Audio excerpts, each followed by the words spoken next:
আসসালামু আলাইকুম বন্ধুরা। এখন ইরানের সাথে যুদ্ধ চলছে ইসরায়েলের। তো সেই কারণে অনেকেই আমাদেরকে মেসেজ করছে, আমাদের আত্মীয়স্বজন, বন্ধু-বান্ধব সবাই জিজ্ঞাসা করছে আমরা কেমন আছি কি না। তো আমি এটাই বলছি আমরা সেফ আছি।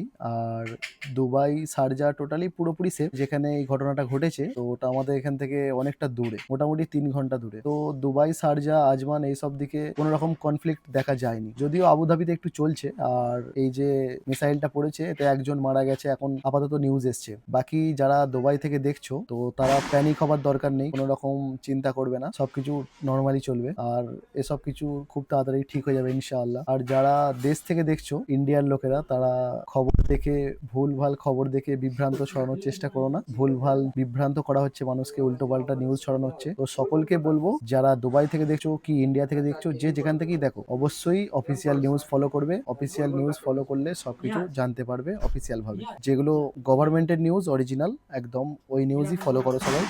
কেউ বেশি প্যানিক হবার দরকার নেই। আর আজকে পুরো মিডল ইস্টে মনে হয় যত সম্ভব ফ্লাইট ডিলে আছে আর ক্যান্সেল করা হয়েছে। তো সেই খবর আমরা পেয়েছি, এই খবরটাই আমরা পাচ্ছি যে ফ্লাইট ক্যান্সেল করা হয়েছে। তো এর থেকে বেশি কিছু আর হয়নি। কাতারে কি অবস্থা জানি না, বাকি দুবাইয়ে এটাই চলছে এখন নর্মাল। আমরা সব সেফ আছি, সব ঠিক আছে ইনশাআল্লাহ, সবকিছু ঠিক হয়ে যাবে। আজকের মতো এইটুকুই ছিল। তো চলো, দেখা হচ্ছে পরের ভিডিওতে।